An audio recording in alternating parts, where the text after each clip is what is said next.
नमस्कार, तेज हरियाणा के special bulletin में आपका स्वागत है। किसान आंदोलन के बीच एक बड़ी अपडेट दे रहे हैं, जो कि एसोचैम की तरफ से एक दावा किया गया है। ये एक ऐसी संस्था है जिसने बताया है कि इस प्रदर्शन के बीच में रोजाना 3500 करोड़ रुपए का नुकसान भी झेलना पड़ रहा है। कृषि कानूनों के खिलाफ किसानों के आंदोलन का आज 20वां दिन है। इस प्रदर्शन का असर 3 राज्यों की इकोनॉमी पर पड़ना शुरू हो गई है। Associated chambers of commerce and industry of India ने दावा किया है कि किसानों के प्रदर्शन से हर दिन 3500 करोड़ रुपए के नुकसान की खबर है। इससे पंजाब, हरियाणा और हिमाचल प्रदेश की इकोनॉमी पर भी नुकसान हो रहा है। इन राज्यों की अर्थव्यवस्था इंटरकनेक्टेड है। किसानों के आंदोलन से ट्रांसपोर्ट सिस्टम पर अब असर पड़ा है।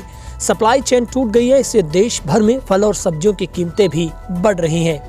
यह ऐसे समय में हुआ है जब देश में लॉकडाउन खुलना शुरू हो रहा था। इसका खामियाजा किसानों, कस्टमर्स और इंडस्ट्रीज को चुकाना पड़ रहा है। चैम्बर के सेक्रेटरी जनरल ने सरकार से जल्द ही इस मुद्दे को सुलझाने की अपील की है। वहीं किसान यूनियन ने अपनी मांगों को लेकर पीछे हटने को तैयार नहीं है। आज दोपहर 3 बजे से किसान संगठनों के संयुक्त मोर्चा की बैठक होनी है। इसमें 1 हफ्ते की रणनीति पर चर्चा की जाएगी।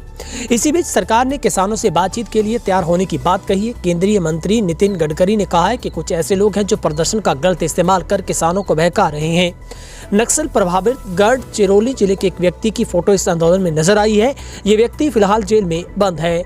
उसका किसानों से सीधे या परोक्ष तौर पर कोई लेन देन नहीं है। दिल्ली में देश विरोधी भाषण देने वालों की तस्वीर भी प्रदर्शन में देखी कि ऐसे लोगों की फोटो वहां कैसे पहुंची, मैं समझ नहीं पा रहा। कुछ लोग जरूर हैं जो किसानों को बहकाने की कोशिश में है। मुझे लगता है यह गलत है।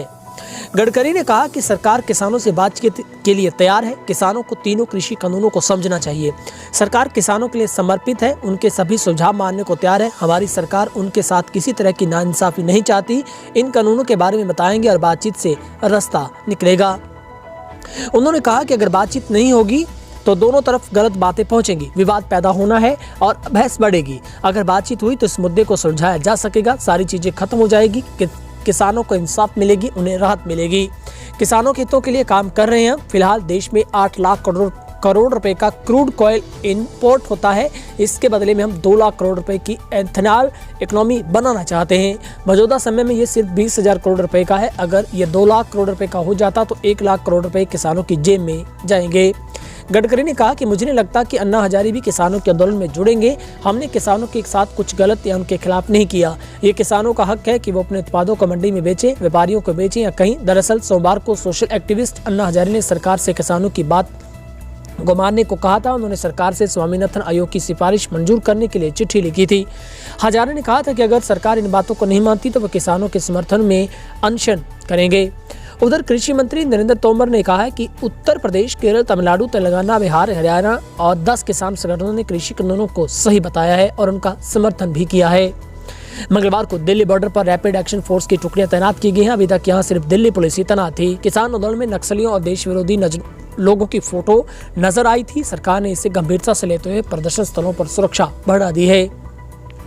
दिल्ली के जंतर मंतर पर पंजाब के खादूर साहब के कांग्रेस सांसद JS गिल की अगुवाई में किसानों के समर्थन में प्रदर्शन हो रहे हैं। गिल ने कहा कि मुझे जानकारी मिली कि अडानी और अंबानी ग्रुप से 53 कृषि कंपनियां रजिस्टर करवाई गई हैं। हम अपना प्रदर्शन जब तक जारी रखेंगे जब तक किसानों की मांग नहीं सुनी जाती। उधर गाजीपुर बॉर्डर पर प्रदर्शन कर रहे किसान नेता राकेश टिकैत ने कहा कि कृषि मंत्री नरेंद्र सिंह तोमर भी किसान है। उनके कृषि उत्पाद कितनी कीमत पर बेचेंगे या क्या MSP पर बेचेंगे, नुकसान उठाना पड़ा या फायदा हुआ, सरकारों को गाँव का दौरा और करना चाहिए और किसानों के साथ बैठक करनी चाहिए। राजस्थान हरियाणा के जयपुर सिंहपुर अखेड़ा बॉर्डर पर किसानों का प्रदर्शन मंगलवार को तीसरे दिन भी जारी। प्रदर्शन कर रहे किसानों महापंचायत के अध्यक्ष रामपाल जाट ने कहा कि तीनों कृषि कानून व्यापारियों के फायदे के लिए, किसानों को इससे कोई फायदा नहीं। दिल्ली के सिंघू बॉर्डर पर प्रदर्शन कर रहे किसानों पर वहां सफाई नहीं होने से परेशानी।